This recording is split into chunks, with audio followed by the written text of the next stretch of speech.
Армысыздар, құрметті көрермендер. Эфирде компания жаңалықтары, студияда Мөлдір Оспанқызы. Бүгінгі топтамадан көретіндеріңіз.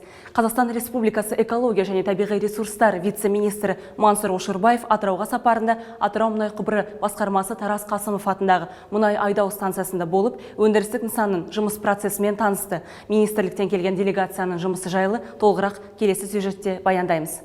Қазақстан Республикасы экология және табиғи ресурстар вице-министрі Мансұр Ошырбаев Атырауға сапарында Атырау мұнай құбыры басқармасы Тарас Қасымов атындағы мұнай айдау станциясында болып, өндірістік нысанның жұмыс процесімен танысты. Тарас Қасымов атындағы мұнай айдау станциясында экология және табиғи ресурстар вице-министрі Мансұр Ошырбаев пен министрлік өкілдеріне Атырау мұнай құбыры басқармасының бастығы Марлен Төлегенов станцияның жұмыс процесі, қоршаған ортаны қорғау мәселелерімен таныстырды. Делегация Тарас Қасымов атындағы мұнай айдау станциясының мұнай эстакадасында болып, мұнайды құю төгу жұмысына қолданылатын құрылғыларды қарады. Резервуар паркіндегі мұнайды сақтау, магистральды сорғы станциясы мен технологиялық жабдықтардың жұмыс процесі көрсетілді. Станцияның жұмысымен танысқан вице-министр қоршаған ортаны қорғау шараларын жүзеге асыру жайында сұрақтарын қойып, жауаптар алды.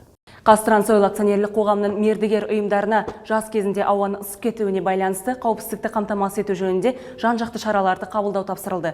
Қазтрансойл акционерлік қоғамның өнеркәсіптік қауіпсіздік, еңбекті қорғау және төтенше жағдай департаментінің директоры Асқар Қабылов кеңес барысында еңбек қауіпсіздігі және еңбекті қорғау талаптарын сақтауға, қызметкерлердің өмірі мен денсаулығын сақтауға арналған тапсырмаларды айтып өтті. Толығырақ тілші тарқатады.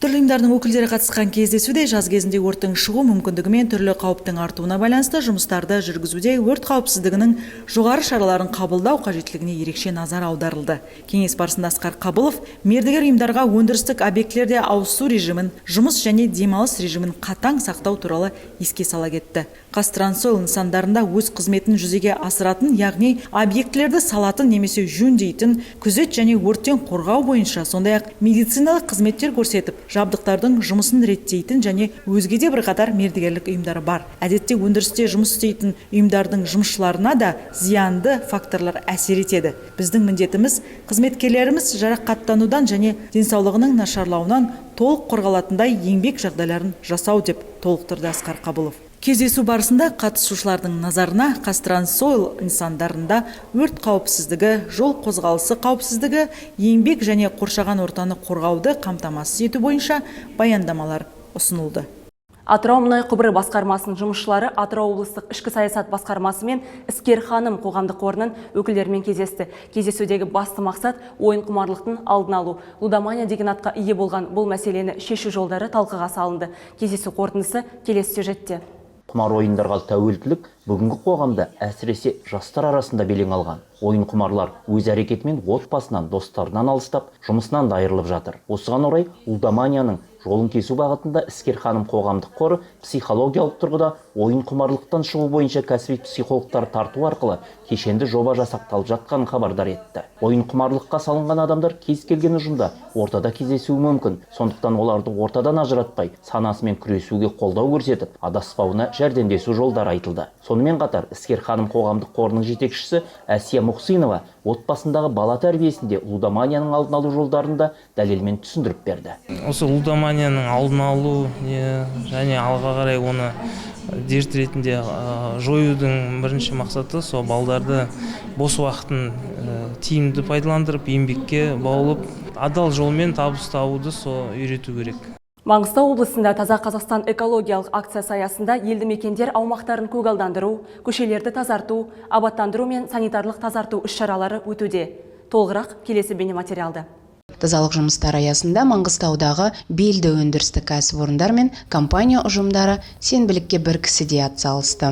Қазтрансойл акционерлік қоғамы Маңғыстау мұнай құбыры басқармасының мамандары Ақтау көркі Каспий теңізі жағалауын тазалауға шықты. Аппарат басқармасының 80-нен астам қызметкері таңертеңнен жағалауға шығып, 15-ші шағын аудандағы амфитеатр айналасын тазартып, жағалауды қурап қалған шөптерден, қоқыстардан тазартты. Осылайша маңғыстаулық мұнай құбыршылар ауызбіршілік танытып, аймақтың тазалығына үлес қосты. Өзің тұратын жердің тазалығын сақтау, табиғатты аялау біздің міндетіміз дейді әріптестеріміз. Алтынгүл Меңдіхан, Мұрат Уақпаев, Маңғыстау мұнай құбыры басқармасынан, арнайы корпоративті телеарна үшін. Павлодар мұнай құбыры басқармасында қызметкерлер үшін өткізілетін мемлекеттік тіл сабағынан тыс кел қазақша сөйлесейік атты клуб жұмыс істей бастады. Жаңа бастамаға деген жұмыскерлердің ынтасы ерекше. Бұл туралы келесі бейнесюжеттен көресіздер.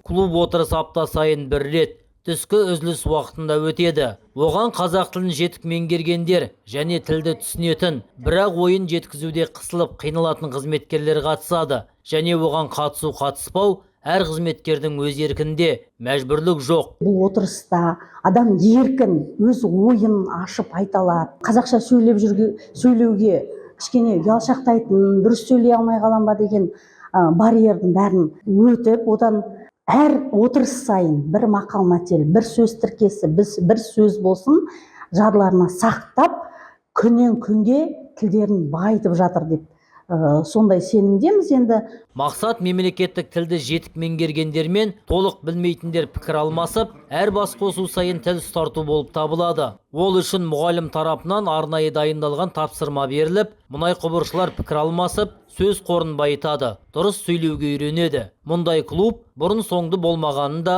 атап өткен абзал. Осымен жаңалықтар тізбегі тәмам, амандықта болыңыздар.